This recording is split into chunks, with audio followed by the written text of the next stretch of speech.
এই পাঠ্যক্রমকে নিয়ে বিভিন্ন সাংবাদিক, বিভিন্ন রাজনৈতিক দলের নেতা নানা রকম প্রশ্ন করেছেন। আমরা প্রত্যেককেই বলেছি শ্রীমদ্ ভাগবত গীতা এমন একটি ধর্মগ্রন্থ, আকাশের মতো উদার, সমুদ্রের মতো গভীর, হাজার হাজার বছর যাবৎ পৃথিবীর মানব জাতির কল্যাণে নিয়োজিত এই শ্রীমদ্ ভাগবত গীতা। এই গীতা পাঠকে কেন্দ্র করে আমাদের এসেছেন বিভিন্ন মঠ মন্দিরের সাধু সন্ন্যাসী, যারা নহে ধন নহে মান, জীবনের সর্বাপেক্ষা প্রিয় বস্তু করিয়া ইন্ধন, এহেন সত্যম শিবম সুন্দরমের স্বরূপ সাধু সন্ন্যাসী, যারা দেবতার দীপ হাতে নিয়ে আপনাদের সামনে উপস্থিত হয়েছেন, সেই সব সন্ন্যাসীদের উদ্দেশ্যে প্রণাম নিবেদন করছি। ত্যাগের মন্ত্রে দীক্ষিত যারা, মানুষ তারা নয়, মানুষের বেশে দিয়ে যায় তারা দেবতার পরিচয়, এহেন দেব শিশু সন্ন্যাসী মণ্ডলী যারা এসছেন কৃপা করে, তাদের উদ্দেশ্যে শত প্রণাম নিবেদন করছি।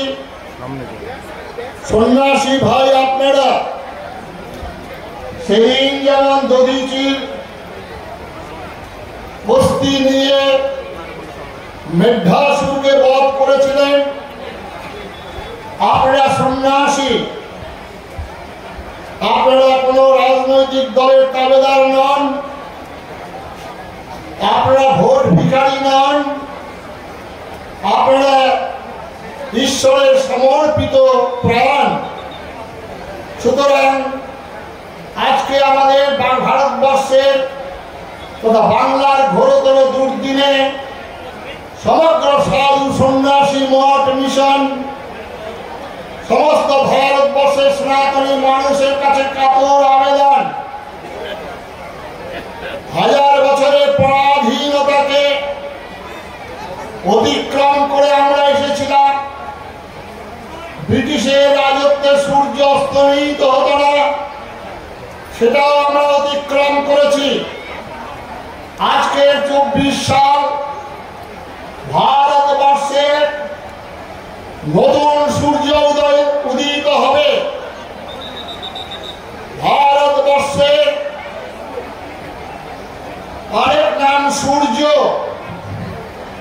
দীর্ঘদিন যাবৎ সেই সূর্য অস্তমিত ছিল, মেঘলা আকাশে ঢাকা। সেই সূর্য প্রকাশিত হয়েছেন, প্রভাতের সূর্যের গৈরিক রং নিয়ে আবির্ভূত হচ্ছেন। পশ্চিমবঙ্গের মানুষ হয়তো আমরা বুঝছি না, র্যাপিড অ্যান্ড রেডিক্যাল পরিবর্তন আসছে এই 24 সাল। সুতরাং আমরা রামলালা মন্দির, দীর্ঘ মানুষের স্বপ্ন, হাজার হাজার মানুষের প্রাণ বলিদানের মধ্য দিয়ে আবার সেই রামলালা মর্যাদা পুরুষোত্তম ভগবান রামচন্দ্রের মন্দির প্রতিষ্ঠিত হয়েছে।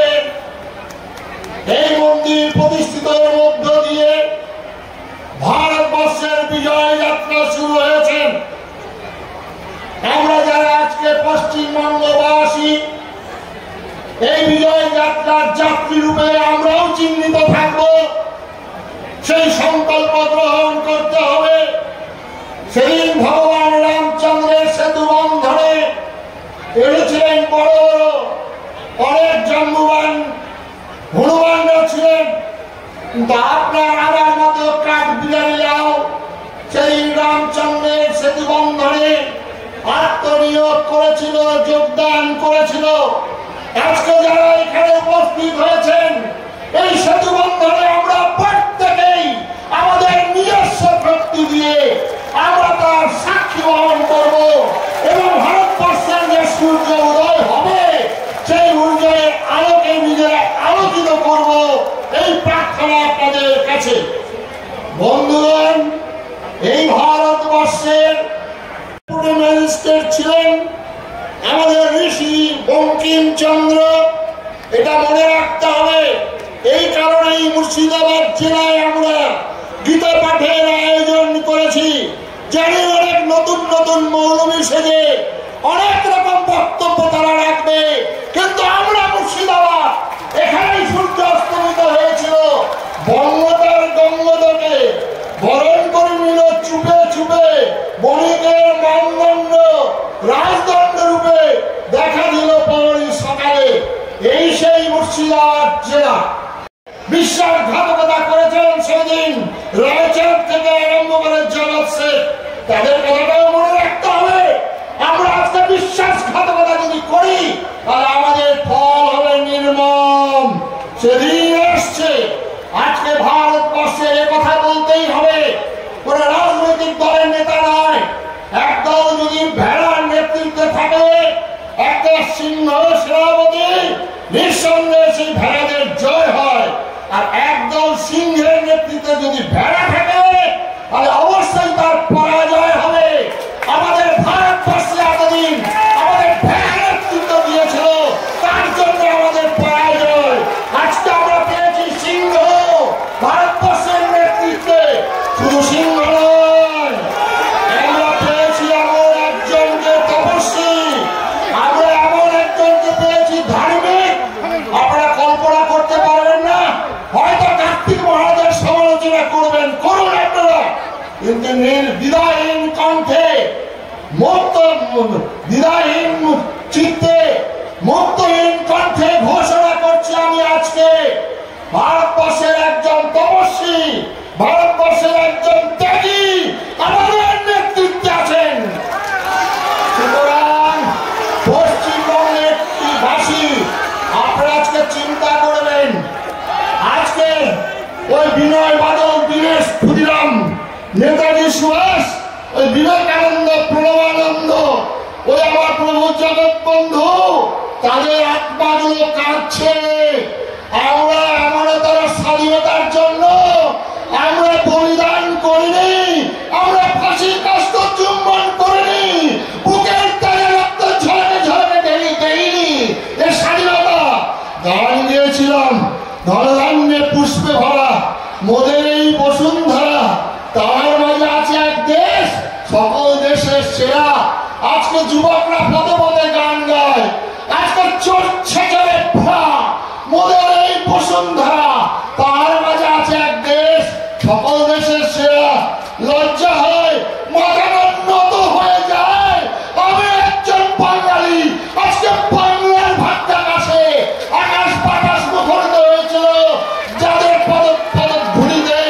ওই আমার রবীন্দ্রনাথ, ওই আমার বিবেকানন্দ, ওই আমার প্রণবানন্দ, ওই আমার নজরুল, ওই বিদ্যাসাগর, ওই ক্ষুদিরাম, সেই বাংলায় আজকে কোথায়? ঝাড়খণ্ডে গিয়েছিলাম, বলছেন মহারাজ আপনি কোথা থেকে এসেছেন? আমি বললাম আপনি কি বাঙালি? আমি লজ্জায় বললাম না, আমি সন্ন্যাসী। আমরা নিজের শ্রাদ্ধ নিজে করেই সন্ন্যাসী হয়েছি, আমাদের কোনো জাতি পরিচয় থাকে না। বাধ্য হয়ে পাশ কাটিয়ে গিয়েছিলাম। বাংলার আজকে দুরবস্থায় বাঙালি বলে পরিচয় দিতে লজ্জা অনুভব হয়েছিল বলে। আজকে বন্ধুগণ, আজকে সেই সূর্য উদয় হচ্ছে 24 সাল, মনে রাখবেন এই 24 সালই ভারতবর্ষের সূর্য উদয়ের নবীন দিন। কে কোথায় আছেন, কে কি চিন্তা করছেন করুন, কিন্তু সর্বপ্রথম আমার ভারতবর্ষ যদি না থাকে কোথায় থাকবে রামকৃষ্ণ মিশন?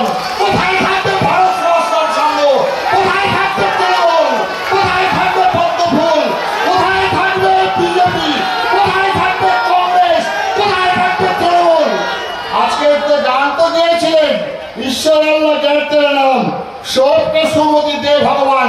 আল্লাহ সবাইকে সম্মতি দান করেনি, তাই তো আপনাদের 14% ভিটামাটি ছেড়ে পালিয়ে এসছে। কি অপরাধ করেছিলাম, কি অপরাধ আমরা করেছিলাম? আজকে জিজ্ঞাসা করবেন না, আজকে মনে এটা চিন্তা করবেন না? সেদিন সেই কৌরব কুরুক্ষেত্রের সমরাঙ্গনে উপস্থিত হয়েছেন দুদল। এক দলে ছিলেন ভীষ্ম, কর্ণ, শল্য, রথি, মহারথী, নিঃসেরা। আর আমার পাণ্ডব, তাদের পক্ষ ছিল মাত্র সত্য এবং ধর্ম এবং ভগবান। তাই তাদের জয় সুনিশ্চিত হয়েছে। তাই আজকে আমরা যারা মুর্শিদাবাদ জেলায়, আজকে যারা আমরা সংখ্যালঘু সম্প্রদায়, হয়তো ভাবছেন ভাববেন না, আমাদের সামনে যেমন পিতা মা, আমাদের সামনে আছে সত্য, আমাদের সামনে আছে ভগবান, হবে নিশ্চিত জয়। এটা মনে রাখতে হবে।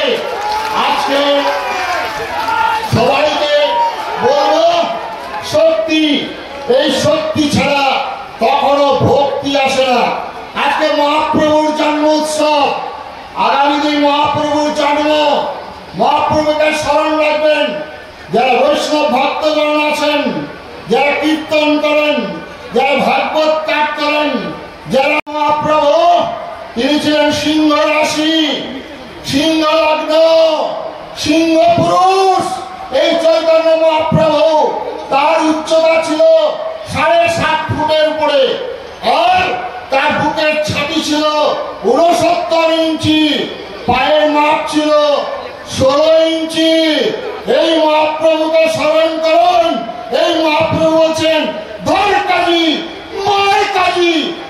আজকে এই মহাপ্রভু যখন বাংলার মানুষ, আমরা আজকে গ্রামে গঞ্জে একটু সকাল থেকে সন্ধ্যা পর্যন্ত আমরা পরিশ্রম করি, সন্ধ্যাবেলা একটু হরিনাম করবো।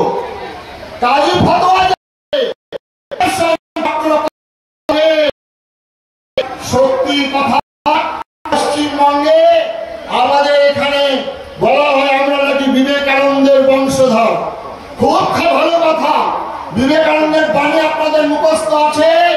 কি বাণী? বহুরূপের সম্মুখে তোমার ছাড়ি কোথা খুঁজছে ঈশ্বর, জীবে প্রেম করে এই জন, সেই জন সেবিছে ঈশ্বর। মুখস্থ করেছেন? খুব ভালো কথা। কিন্তু এই বিবেকানন্দ জাহাজে চেপে যাচ্ছিলেন, একজন সাহেব আমাদের ধর্ম সম্পর্কে নিন্দা করছেন।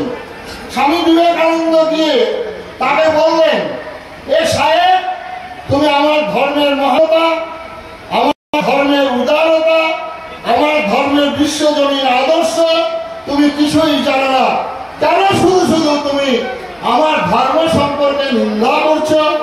সাহেব কি ক্ষান্ত হননি? তাহলে তো বিবেকানন্দ স্মরণ করতেন তার গুরুদেবকে। বিবেকানন্দ তখন তো বলতেই পারতেন হাতি চলে বাজার মেয়ে কুত্তা বুকে লাখবেন। কিন্তু বিবেকানন্দ তখন জামার আস্তিনটা গুটালেন, গুটিয়ে নিয়ে সাহেবের নাকের সামনে বাহ্য মুষ্টি ধরলেন। কি বললেন? If you want what more you and the sea. তুমি আর একটিবার আমার জননী সর্বা হিন্দু ধর্ম সম্পর্কে নিন্দা করো, তোমাকে এক ঘুষিতে সমুদ্রে জাত করব। এই বিবেকানন্দকে আজকে ঘরে ঘরে পূজা করবেন। টলারেশন অনেক হয়ে গেছে। Hinduism must be aggressive but living fanatic. Swami Vivekananda বলছেন এটাকে স্মরণ করবেন। আর শান্তি ললিত বাণী শোনাইবে, ব্যর্থ পরিহাস। একদল তো বলেছিলেন ইফ কামিং পাকিস্তান সালাম অন মাই ডেড বডি। আরেকজন ভণ্ড তিনি বলছেন for Pakistan, it is fantastic nonsense. আমরা বুর্বক ভারতবাসী, বুর্বক সমাজ, আমরা হয়তো ভাবলাম এরা সত্য কথা বলছেন, আমরা মাথা নত করলাম। দেশ 1947 সালের 15ই আগস্ট দেশটি ভাগ হয়েছিল। ধর্মের ভিত্তিতে মনে রাখতে হবে। টু নেশন থিওরি, এই দুটি ধর্মের কখনো মিল হয় না। একদল আবার পণ্ডিত বেরিয়েছে, হিন্দু কোথা থেকে এলো? হিন্দু তো কোনো শাস্ত্র নেই। ওই পণ্ডিতকে বলি, তোমার তো বাড়ি ছিল পূর্ববঙ্গে, কিসের জন্য তুমি পালিয়ে সেখানে পণ্ডিতি করছো? তাই আমাদের জগৎবন্ধু ধারা প্রভু, আমাদের বিবেকানন্দ যেখানে সম্বোধন করছেন, কি সম্বোধন করছিলেন?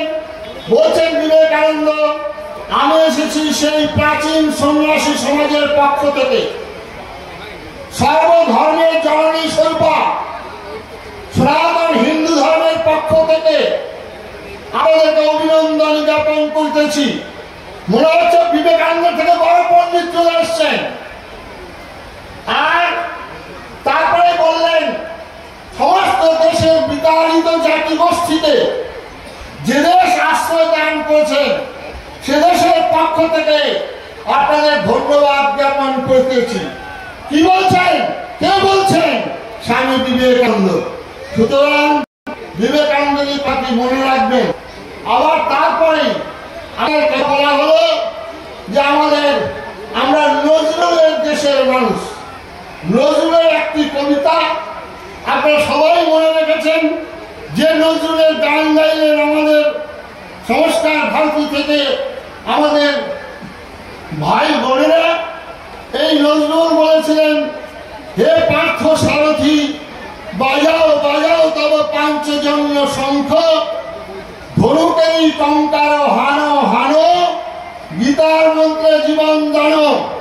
গীতার কথা বলেছিলেন, ওই সাংসদকে বলে দেবেন কেন তিনি গীতার কথা বললেন, কেন তিনি বললেন না বাইবেলের কথা, কেন তিনি বললেন না কোরআনের কথা। বললেন গীতা এমন একটি ধর্মগ্রন্থ, সমগ্র পৃথিবীর মানুষের কল্যাণে নিয়োজিত শ্রীমৎ ভাগবত গীতা। আর এই গীতাকে আপনারা রেখে দিয়েছেন বেঁধে ওই ঠাকুরের ঘরে কোষাকুষি জল, ওই সালুকারটা গেল পচে, পাতাগুলো গেল খসে। আর কবে আপনার বাপ ঠাকুর দাদা মারা যাবে তার বুকের উপরে গীতাখানা রেখে দিলে আপনার বাপ ঠাকুর দাদা সস্বর্গে স্বর্গে চলে যাবে। শান্তি ধারণা শ্রীমৎ ভাগবত গীতা শ্মশান যাত্রীর জন্য নয়। শ্রীমৎ ভাগবত গীতা 19 শতাব্দীর নবজাগরণে এই শ্রীমৎ ভাগবত গীতা, ভাগবত গীতাকে হাতে নিয়ে আমার বাদল ক্ষুদিরাম তারা ফাঁসি কাজ করেছিলেন। কানাইলাল দত্তের কথা জানেন? কানাইলাল দত্ত তার ফাঁসি হবে 10টা 40-এ। জওয়াহরলাল লাগিয়েছেন, কানাইলাল দত্ত নাক দেখে ঘুমাচ্ছেন। আর তাকে জিজ্ঞাসা করা হচ্ছে, ফাঁসি আগে তোমার কি প্রার্থনা? সমস্ত প্রার্থনা পূরণ করা হবে। তখন কানাইলাল দত্ত বলছেন, আমার কোনো প্রার্থনা নেই, একটু শ্রীমৎ ভাগবত গীতা পড়ব। আর সেই কানাইলাল দত্ত ফাঁসির মঞ্চে উঠে তিনি গান, প্রজ হাতি জলে কামান সর্বান পার্থ মনোগতান আত্মনে আত্মনা তুষ্টাহ স্থিত তদুচ্চুরে বলে এই গীতার শ্লোক আবৃত্তি করছেন। তার বলা যাবেন যে গীতাটা শুধু ঘরে ঘরে পাঠ করার জন্য নয়, গীতা 19 শতাব্দীর নবজাগরণের প্রতীকটি শ্রীমৎ ভাগবত গীতা। আজকে আমাদের পূর্বসূরীরা ইনকলাব জিন্দাবাদ, মাছ ভাত জিন্দাবাদ স্লোগান দিচ্ছেন, লাল পতাকা নিয়ে কত বিরক্তের কারণ দেখাচ্ছেন। ওই লাল পতাকা নিয়ে, ইনকলাব জিন্দাবাদ নিয়ে আমার দেশ স্বাধীন হয়নি। স্বাধীন হয়েছিল শ্রীমৎ ভাগবত গীতাকে বুকে রেখে। আর এই গীতা পড়েছিল বলেই বলতে পেরেছিল, পাশাপাশি গৃহাণী যথা বিহায় নবানী গৃহাণী পরাণী। আমার আত্মাকে অস্ত্র ছেদন করতে পারে না, আত্মাকে জলাগ্ন করতে পারে না। ওই ব্রিটিশ কি লেখা ভয়, ও ভয় কম্পিতে নয় আমার হৃদয়। একথা আমাদের ক্ষুদিরাম বলেছিলেন, হাসি হাসি করবো ফাঁসি, দেখবে ভারতবাসী একবার বিদায় দাও গো মা, ঘুরে আসি। এই প্রেরণা করলেন রামচন্দ্র। যারা বিরুদ্ধে করছিলেন তারাই স্বর্গে গিয়েছেন। আজকে যারা বিরোধিতা করছেন, আপনাদের মনের মধ্যে সবসময় আতঙ্ক, গীতা এলো, গীতা এলো, সাধুরা নেমে গেল, সাধুরা নেমে গেল। এই আতঙ্কেই স্বর্গ পাবেন। আমরা পাবো না। আমরা তো লড়াই করছি অসুরের বিরুদ্ধে। জগতে দুটি মত বিরাজ করছে। একটি মত হচ্ছে সাধু সংযমদের মত, আর একটি মত হচ্ছে দানবের অসুরের মত। এই দুটো কখনো মিলন হয় না। একটা হচ্ছে ধর্ম, সমগ্র পৃথিবীর সমগ্র মানব জাতির জন্য ধর্ম একটি। ধর্ম কোনো বহু হয় না, এটা বিভ্রান্তকর কথা। সুতরাং ধর্ম একটি, আর একটি হচ্ছে অধর্ম। এই ধর্ম এবং ধর্মের তাই মা দুর্গা তাই লড়াই করতে হয়েছিল ওই মহিষাসুর মর্দিনীর সঙ্গে। রাবণের লড়াই করতে হয়েছিল রামচন্দ্রের সঙ্গে।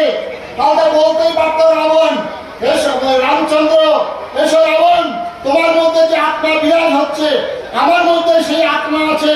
তোমার ধর্ম তুমি পালন করো, আমার ধর্ম আমি পালন করি।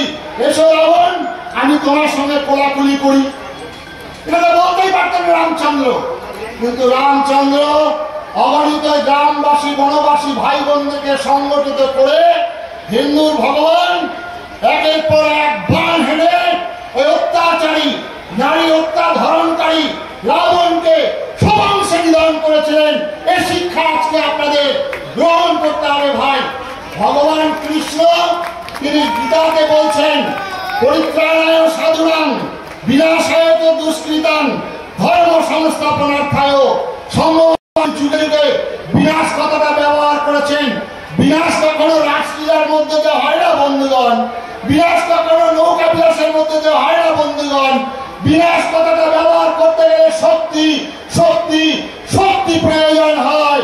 তাই ভগবান কৃষ্ণের ওই 11 বছর বৃন্দাবন, তারপরে তিনি চলে গেলেন মথুরায়, মথুরা থেকে চলে গেলেন কুরুক্ষেত্র, কুরুক্ষেত্র থেকে চলে গেলেন দ্বারকায়। এই বিরাট কৃষ্ণের জীবনকে আমরা 11 বছরের বৃন্দাবনের মধ্যে মত্ত রাখলাম, আবদ্ধ করে রাখলাম। এই বৃন্দাবনে 11 বছরেই ভগবান শ্রীকৃষ্ণ স্বয়ং প্রকাশিত হলেন এই বৃন্দাবনে। সেখানে তার সরসৌর্য ব্যক্ত করেছেন। এই বৃন্দাবনে তিনি জন্ম থেকে প্রথম বধ করলেন অগাসুর, বকাসুর, কেতনা, পুতনাকে বধ করছেন ভগবান শ্রীকৃষ্ণ ওই বৃন্দাবনে। যারা বৃন্দাবনের লীলা খালি মাধুর্য লীলা নয়, এই বৃন্দাবনে ভগবান শ্রীকৃষ্ণের সমস্ত কিছু প্রকাশ হচ্ছেন। সরসৌর্য ভগবান কৃষ্ণ স্বয়ং ভগবান বৃন্দাবনেই প্রকাশিত হয়েছে। সুতরাং এটা মনে রাখবেন, আমাদের ভগবানকে নিয়ে লীলা কীর্তনীরা যেভাবে কীর্তন করেন, আর বিধর্মীরা সেই কৃষ্ণকে বলেন এই তো হিন্দু ভগবানের কাজ। মায়েরা স্নান করছেন, আর সেই স্নানের ঘাটে গিয়ে ভগবান কাপড়গুলো তুলে রাখলেন কলম্ব বৃক্ষে। কোন শাস্ত্রে আছে, কোথায় আছে এ কথা? কীর্তন করবেন, বলেন যেও না যেও না যমুনার ধারে রাধা, ওখানে বসে আছে কালু হারাম জাদা। আজকে এদেরকে শাস্ত্রে, কোন শাস্ত্রে, কোন ভাগবতে কোথায় রয়েছেন?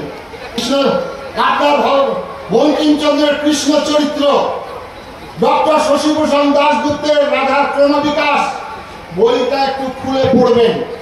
ভক্তজনের হৃদয়ে আঘাত করতে চাই না, কিন্তু আপনারা আজকে কোন জায়গায় আমরা এসে দাঁড়িয়েছি সেটুকু একটু চিন্তা করতে হবে। তাহলে ভগবান শ্রীকৃষ্ণ তাহলে কৌরবদের সঙ্গে যুদ্ধ অবতীর্ণ হলেন কেন? তিনি সবকিছু করতে পারতেন না, না তা হয় না। তাই দেবাসুর সংগ্রাম, কুরু পাণ্ডবদের যুদ্ধ, ভগবান শ্রীকৃষ্ণ তাই অর্জুনকে উপলক্ষ করে আমাদের মতো জাতিকে, দুর্বল ভীরু কাপুরুষকে উদ্বুদ্ধ করার জন্য গীতা সেই বাণীকে আপনাদের স্মরণ করিয়ে দিচ্ছি। পার্থ নৈতয় পদ্ধতে ক্ষুদ্রং হৃদয়ং দৌর্বল্যং ত্যক্ত উত্তিষ্ঠ পরন্তপঃ হতোবা প্রাপ্স্যসি স্বর্গং জিত্বা ভক্ষসি মহিম অথচৈতাইনং ধর্মং সংগ্রামং ন করিষ্যসি তত স্বধর্মং কীর্তিং চ হিত্বা পাপং অবাপ্স্যসি। অর্জুন ওঠো, অস্ত্র হাতে নাও, যুদ্ধ করো, অন্যায়ের বিরুদ্ধে ন্যায়কে প্রতিষ্ঠা করো, অসত্যের বিরুদ্ধে সত্যকে প্রতিষ্ঠা করো, অধর্মের বিরুদ্ধে ধর্মকে প্রতিষ্ঠা করো। এটাই হচ্ছে তোমার কাজ, আর এটাই বাণী আজকে সবাইকে স্মরণ করতে হবে। তাই বিবেকানন্দ বলেছেন, ভারত আবার চাকবে, আবার উঠবে, আবার জগৎগুরুর আসনে পরিবেশন করবে। ধ্বংসের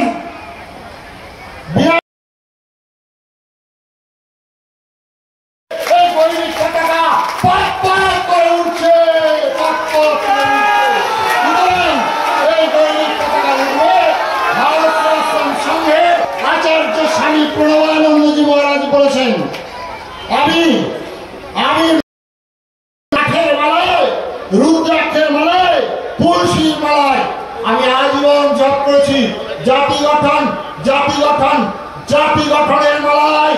তাই আসুন বন্ধুগণ, আমি সেই গুরু শিষ্য, যে গুরু তার অত্যাচার করছে আমাদের সেই গুন্ডা মস্তান, তার পা দুটো ধরে মাথার উপরে ঘুরিয়ে ফেলে দিয়েছিলেন, আমি সেই গুরু শিষ্য। আমার গুরু ওই গয়ার পান্ডা যারা অত্যাচার করছিল আমার নিরীহ তীর্থযাত্রী ভাই বোনদেরকে, তাদেরকে ডান্ডা মেরে ঠান্ডা করা, আমি সেই গুরু শিষ্য। আমার গুরু বলেছেন যে মাথা দিতে পারবি আর মাথা দিতে পারবি সে আমার সঙ্গে আয়। তাই আচার্য স্বামী প্রণবানন্দজি মহারাজ ব্রাহ্ম নয়, আর্য নয়, সনাতনী নয়, আমি হিন্দুকে হিন্দু রূপে ডাক দিতে চাই। তাই হিন্দু সংগঠন, তাই হিন্দু মিলন মন্দির, তাই আজকে গীতা পাঠের মধ্য দিয়ে আমাদের ভাই বোনদেরকে সচেতন করা, এই উদ্দেশ্য। আর এই উদ্দেশ্যে ভারতবর্ষের যে প্রাণ হিন্দু সে কথাটি একবার স্মরণ করে দিতে চাই। আমার নজরুলের মধ্য দিয়ে নজরুল বলেছেন একই বৃন্তে দুটি কুসুম, হিন্দু মুসলমান, মুসলমান তার নয়নে মনে, হিন্দু তাহার প্রাণ। একটু ভাবার্থ চিন্তা করবেন, যারা ভোট ভিখারি দল যেখানে কিছু যদি থাকেন তারাও চিন্তা করবেন, পৌঁছে দেবেন আমার মাইকের আওয়াজ তাদের কাছে। কেন নজরুল এই কথা বলেছিলেন যে ভারতবর্ষের প্রাণ হচ্ছে হিন্দু। অ্যাক্সিডেন্টে যদি আপনার চোখ নষ্ট হয়ে যায় তাহলে আপনারা সেই ব্যক্তিকে নিয়ে যাবেন হাসপাতালে, কারণ তার দেহে প্রাণ আছে। চোখ দুটো নষ্ট হয়ে যেতে পারে, নয়নের মণি নষ্ট হয়ে যেতে পারে, নয়নের মণি আমদানি করা যায় বন্ধুগণ, কিন্তু দেখা যায় চোখ দুটো ফেল ফেল করে তাকিয়ে আছে, তার দেহে প্রাণ নেই, তাকে মৃত বলে শ্মশানে নিয়ে যাবেন, তাহলে কবরে নিয়ে যাবেন। তাই নজরুল দূরদর্শী, তিনি আমাদের ভারতবর্ষের প্রাণ হচ্ছে আমার হিন্দু। তাই বন্ধুগণ, সনাতনী বন্ধুরা যারা এসছেন এই ভারতবর্ষের প্রাণ, তাই ভয় নাই আর ভয় নাই। জাগিয়ে উঠেছে হিমালয় চাপা প্রাচী, গৌরী শিখরে তৈন ভেদিয়া, জাগিছে শব্দ সাচী, আজি যে রাজা কালিসে বন্দী, রাজার কুটিরে প্রতিদ্বন্দ্বী, কংস কারায় কংস হন্তা, জন্মেছে অনাগতা, তার বুক ফেটে আসে নিঃসঙ্গ জানে করে পালা হতা। সেই নজরুলের গান। নজরুল 1900 গান গিয়েছিলেন কালো মায়ের পায়ের তলায় দেখে যারা আলোর নাচন, এই নজরুলই আবার পার্থসারথীর গান গিয়ে জাগরণ দিয়েছেন। সুতরাং আসুন বন্ধুগণ, ভারতবর্ষের প্রাণ হচ্ছে সনাতনী, আমরা হিন্দু। তাই আমরা সবাইকে আহ্বান জানাই, ধন্যবাদ জানাই। আপনারা এই বিজয় যাত্রার সঙ্গে 24 সালে আবার সামিল হয়ে ভারতবর্ষের ওই দিল্লির আসনকে শক্তিশালী করে তুলুন, না হলে আপনারা থাকতে পারেন না।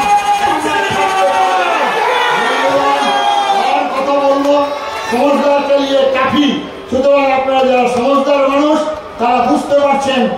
আজকে যারা এখানে এসেছেন প্রত্যেকেই ধন্যবাদ। সব থেকে ধন্যবাদ জানাবো ভগবান শ্রীকৃষ্ণের যখন জন্ম হয় কংস কারাগারে, পালিয়ে আসতে হয়েছিল আমার হিন্দু ভগবানকে, আর তাকে আশ্রয় দিয়েছিল কে? কে আশ্রয় দিয়েছিল? ঘোষ সম্প্রদায়। ঘোষ সম্প্রদায়। আজকে আমরা যখন ওই মাঠে পারমিশন পেলাম না, তখন আমার এখানে যাদব সম্প্রদায়, আমার ঘোষ ভাইরা, তারা দু হাত তুলে বললে আমরা আপনাদেরকে সর্বশক্তি দিয়ে সাহায্য করবো। তাই আজকে যাদব সম্প্রদায়, আজকে ঘোষ সম্প্রদায়ের যারা বন্ধু, তাদের উদ্দেশ্যে শত ধন্যবাদ। আপনারা সেদিন ভগবান কৃষ্ণকে রক্ষা করেছিলেন, আজ আমাদের মান সম্মান, আমাদের পিতার সম্মান আপনারাই রক্ষা করলেন। তাই আপনাদের উদ্দেশ্যে ধন্যবাদ। বিদায় আবার নেব। ওই বন থেকে জানোয়ার তুলে আনা যায়, জানোয়ারের মন থেকে কখনো বন তুলে ফেলা যায় না, কথাটা মনে রাখবেন। বন থেকে জানোয়ার তুলে আনা যায়, জানোয়ারের মন থেকে কখনো বন তুলে ফেলা যায় না। আপনারা ক্রিকেট খেলার মধ্য দিয়েই দেখেন, তার প্রমাণিত পেয়ে গেছেন। একবার বুকে হাত দিয়ে চিন্তা করবেন। বিদায় নেব। নারীরা চারিদিকে ফেলেছে বিষাক্ত নিঃশ্বাস। এটা আমার বাপের কথা নয়, এটা আপনাদের বাংলার রবীন্দ্রনাথের কথা। এই রবীন্দ্রনাথ পার্লামেন্টে খুব দাপিয়ে ছিল। আমি বাংলার রবীন্দ্রনাথের দেশে, রবীন্দ্রনাথ এখানে বলেছে দিবে আর নিবে, মিলাবে মিলিবে, তার শোকর মোগল পাঠান এক দিয়ে হলেন। তাকে স্মরণ করিয়ে দিয়ে বলি বন্ধু, খুব বন্ধু আমার, তাকে বলি বন্ধু, এই রবীন্দ্রনাথ 1937 সালে কবিতা লিখছেন, যিনি 5 সালে বঙ্গভঙ্গ আন্দোলন রোধ করেছিলেন। তিনি আবার কবিতা লিখছেন, নারীরা চারিদিকে ফেলেছে বিষাক্ত নিঃশ্বাস, শান্তির ললিত বাণী শুনাইবেন ব্যর্থ পরিহাস। ওই দানবের সাথে সংগ্রামের পরে প্রস্তুত হতে হবে ঘরে ঘরে, প্রস্তুত হতে হবে ঘরে ঘরে, প্রস্তুত হতে হবে ঘরে ঘরে। দুর্গমগিরি কারণ মনে দুস্তর পারাবার লঙ্ঘিত হবে। যাত্রীরা হুঁশিয়ার হুঁশিয়ার হুঁশিয়ার।